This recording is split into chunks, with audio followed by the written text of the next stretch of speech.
For 50 years, the Urban League of Lexington, Fayette County has been the equity conscious of our community.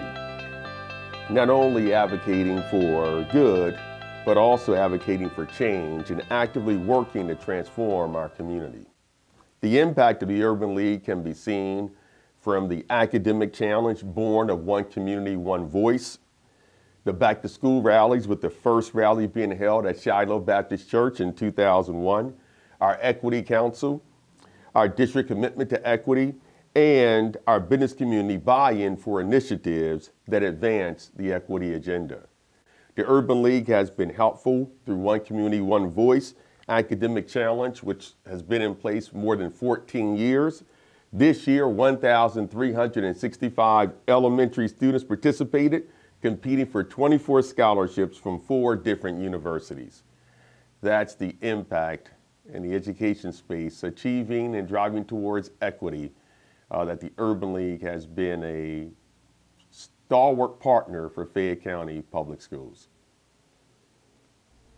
Welcome back to In Focus Kentucky. On this episode, we're focusing on affordable housing concerns in Kentucky, and we will continue our conversation with PG People Sr. of the Lexington Urban League, a nonprofit helping to create affordable housing for those in need. We've discussed as many major accomplishments over these years, but there are lots of rewarding experiences as you're working with these different individuals. Talk about kind of just the pride of being able to help raise up people who are needing help. Well, you know, it's not only the pride that comes from it, but it's when you do it for so long, it's a calling. It's our life's work. You know, the people work at the Urban League, we feel like God has asked us to step into these shoes and do this kind of work, and it's so rewarding, Mario, when you work with a family who probably all their lives have been renters, and that day comes that that you can hand them the keys to a home, or while you are developing or building that home for them, you see them, they come to visit their work site, and they bring the kids, and you see kids running around in the building for the first time, knowing that they're going to have their own private rooms and those kinds of things. And then you know that you're when you're selling these homes, you're impacting positively on the tax basis of those neighborhoods, that you're revitalizing those neighborhoods. It's very, very rewarding work. And share with us, too, for our viewers, that it's not just handing over keys. There's a lot of educational background that is provided for these participants, correct? That's part of the program? Yeah, it's part of the program. People are educated about home maintenance, about financial literacy, how to, if you've been a renter, you haven't had to worry about when something breaks, you've got to get it fixed. But these are the kind of things that you educate people to, and they are open to it, and really they're appreciative. Now, let me just say that is one thing that over time we've found that the people we work with are maximally appreciative of what we try to do for them. And we were talking that just recently here in the city of Lexington, the Kentucky Affordable Housing Conference was held. Yeah. The Lexington Urban League, and you personally have been involved with this for many years, so talk with us about that. Yeah, the Kentucky Housing Corporation is a state housing finance agency, and it works with agencies all over, providing resources. It's through the Kentucky Housing Corporation that resources are provided for agencies, mostly nonprofit agencies, to do affordable housing in various cities. One of the major ways that Kentucky Housing provides resources is through tax credits, affordable housing tax credits, and through these tax credits, where people of means will purchase the tax credits, the resources that are generated through them purchasing the tax credits can then be placed with local organizations like us, so that we can continue doing the work. So again, that's one of those win-win-win programs for the federal government and then state government and local organizations work together. I served on the Kentucky Housing Corporation Board over 30 years.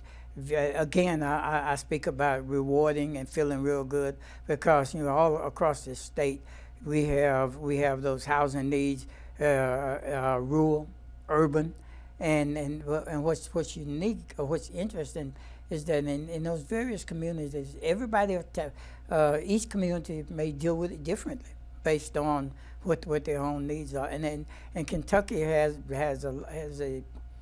a diverse populations and diverse geographic areas that so there are some people who work to build the mobile homes and some the more stable, but it's really what's most needed in that community. And earlier on today's program, we heard from Mayor Jim Gray, the mayor of Lexington, but also the Fayette County Public School Superintendent, yes. Manny Kalk, who talked about the importance of community partnerships, and that's something that I guess is all very important to what you all have been doing over all these years, correct? That's a strength of this community, the partnerships, the willingness to put aside, and they're usually not differences. If they are, they're perceived anyway, to put aside any issues and make sure that it's people first. If as long as we do that, we can work together. And the mayor's office, urban county government have always been strong. Not just Mayor Gray, but all of the mayors have been strong supporters of what we try to accomplish through the Urban League. Because at the end of the day, if we help constituents, we're helping city government. If we help constituents, we're helping our school systems. So the partnerships are so critical. And now you mentioned pride. I take a lot of pride in talking to my peers from across the country about how our partnerships in this community second to none. I was second to none.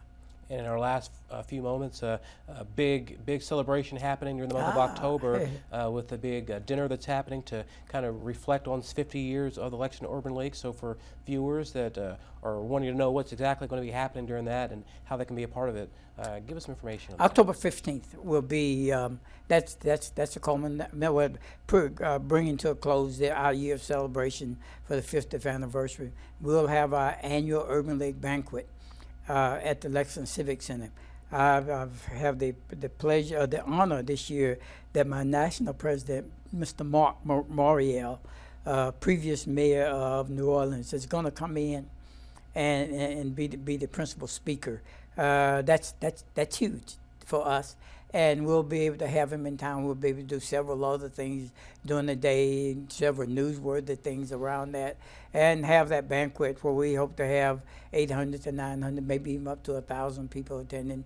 We will recognize some people. We will certainly be saluting and thanking this community for what it has done to help sustain us for 50 years. And where can people purchase tickets for this event? Well, actually, if they can be in contact with the Urban League. Our number 859-233-1561. But we'll be actively pushing tickets and promoting and marketing tickets in the community. All right. Well, PG, we really appreciate you joining us once again on In Focus Kentucky and all the work that you've done throughout the Central Kentucky, and lucky to have you here on the program. It's my pleasure, and thank you guys for everything that you all do to help nonprofits like us get our stories out. Happy to do that for sure. Now, coming up, we'll speak with the Lexington Affordable Housing Trust to see how they are helping to create affordable housing. Stick with us. You're watching In Focus Kentucky.